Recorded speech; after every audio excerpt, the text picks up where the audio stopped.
63세 세무사, 은퇴하자마자 가족에게 버려졌다. 남겨진 충격의 고백.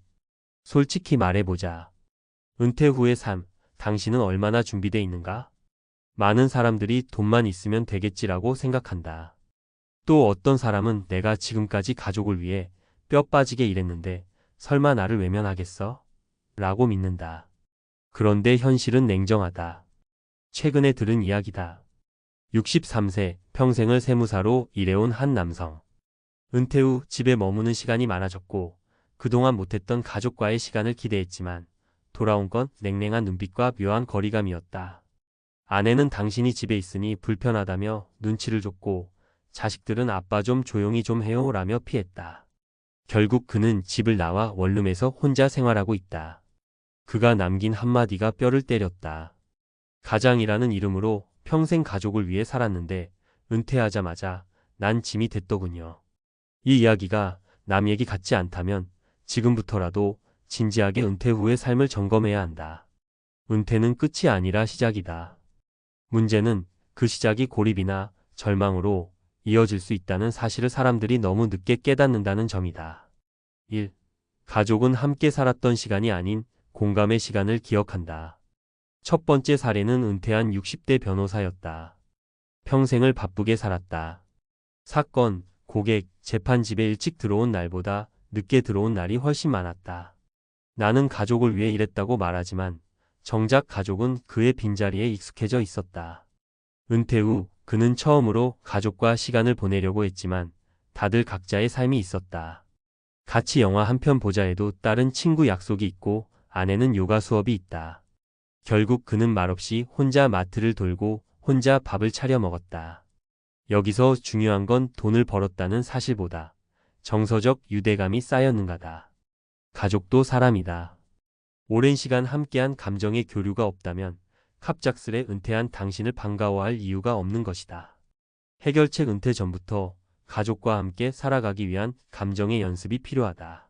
대화, 관심, 소소한 일상 공유가 쌓여야 노후의 가족이 진짜 내 편이 된다.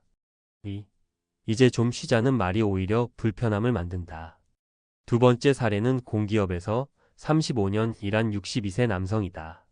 정년까지 채우고 퇴직금도 받았다. 이제는 아무것도 하지 말고 편히 쉬자라는 마음으로 집에서 텔레비전을 보고 낮잠을 자고 산책을 한다. 그런데 문제는 여기서 시작됐다. 아내는 하루 종일 집에만 있으니까 답답해 죽겠다고 말했고 아들은 아빠가 왜 이렇게 예민해졌냐고 했다. 자신은 쉰다고 생각했지만 가족은 역할 없이 집에 있는 사람으로 보게 된 것이다. 사람은 무언가를 하고 있을 때 가치가 부여된다. 일을 하든 공부를 하든 심지어 봉사활동이라도. 그런데 아무것도 하지 않으면 가족도 나 자신도 혼란스러워진다. 해결책 은퇴 후에도 역할이 있어야 한다. 파트타임 일, 지역 커뮤니티, 텃밭, 유튜브, 글쓰기 등 나만의 일이 있어야 가족도 나를 인정한다. 쉰다는 건 아무것도 안 한다는 뜻이 아니다. 3. 경제력이 사라질 때 관계의 균형도 무너진다. 세 번째 사례는 자영업을 하다 은퇴한 65세 남성이다. 그는 평생 가족의 경제적 중심이었다.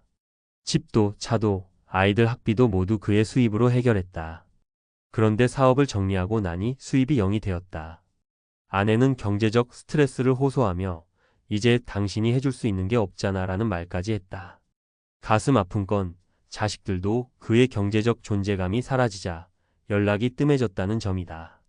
경제력이 인간관계를 결정짓는 기준이 되는 건 슬픈 일이지만 현실은 그렇다. 특히 한국 사회에서 아버지의 존재감은 종종 돈과 연결된다. 이 고리를 끊기 위해서는 은퇴 후에도 적당한 경제활동이 필요하다. 해결책 은퇴 전에 작지만 지속 가능한 수입원을 만들어 놓아야 한다.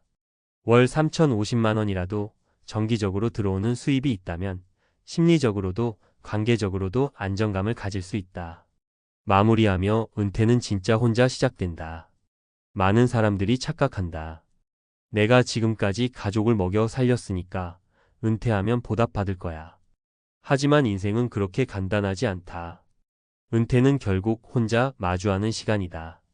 그 시간에 나를 지탱해주는 건 돈이 아니라 관계, 가족이 아니라 나의 역할, 명함이 아니라 삶의 의미다. 지금이라도 늦지 않았다. 은퇴를 휴식으로 보지 말고 제2의 생애 설계로 봐야 한다. 가족과의 대화, 작은 경제활동, 나만의 역할 찾기 이 세 가지가 균형 있게 맞춰질 때 비로소 존중받는 노후가 시작된다. 63세 세무사, 은퇴하자마자 가족에게 버려졌다. 이 이야기가 슬픈 뉴스로 끝나지 않도록 우리 각자는 지금부터 준비해야 한다.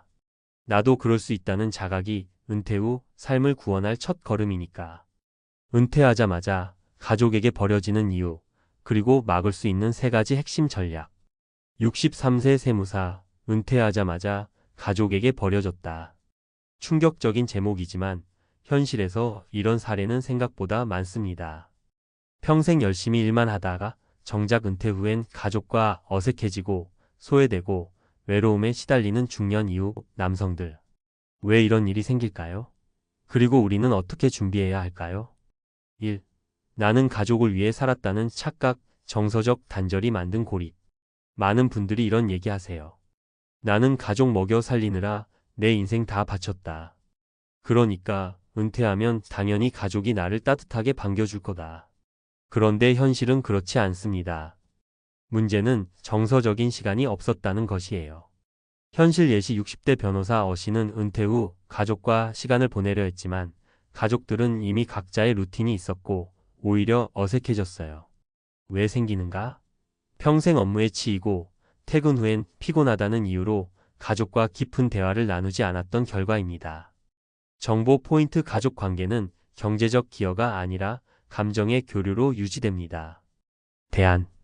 은퇴 전부터 가족과 함께 보내는 시간을 의식적으로 늘려야 해요. 주말엔 자녀와 영화 한 편, 아내와 마트 장보기, 일상 대화 등 작은 노력들이 쌓여 정서적 연결을 만듭니다. 2. 역할 없는 사람은 가정에서도 불편해진다. 은퇴 후 무직 상태의 불안감. 사람은 사회적 동물입니다. 자신의 역할이 사라졌을 때 정체성도 함께 무너집니다. 가족도 그걸 느끼죠. 현실 예시 공기업 정년퇴직자 B씨는 이제 좀 쉬자며 집에만 있었는데 아내는 하루 종일 집에 있으니 숨막혀라고 했고 자녀는 아빠 예민해졌다고 말했어요. 왜 생기는가? 하루 종일 집에 머물면서 무언가를 하지 않는 상태가 가족에게도 긴장감을 줍니다. 정보 포인트 은퇴 후에는 사회적 역할이 사라지기 때문에 의도적인 자기 역할 만들기가 필요합니다. 대안. 퇴직 후에도 작은 일거리나 사회 참여를 유지하세요. 주 23일 근무 가능한 단기 일자리. 글쓰기, 블로그, 유튜브 같은 창작 활동. 마을 봉사, 문화센터 강사 등 지역 참여. 이런 활동이 가족에게도 아빠 아직 건재하다는 인식을 줍니다. 3. 돈이 끊기면 관계도 끊긴다. 경제력 상실이 만든 관계 재편. 슬프지만 현실입니다. 가족 내에서 가장이 경제적으로 기여하지 못하게 되면 어느 순간부터 존재감이 약해지기 시작합니다. 현실 예시 자영업자 출신 65세 남성 C씨는 사업 접고 소득이 사라지자 아내는 이젠 당신이 해줄 수 있는 게 없잖아 라고 말했고 자녀들도 연락이 뜸해졌어요. 왜 생기는가? 경제적으로 종속적인 위치가 되면 심리적인 위축과 가족 내 힘의 균형이 바뀌게 됩니다.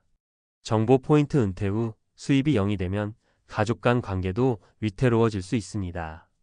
대안. 은퇴 전에 반드시 소액이라도 꾸준히 들어오는 수입원을 마련하세요.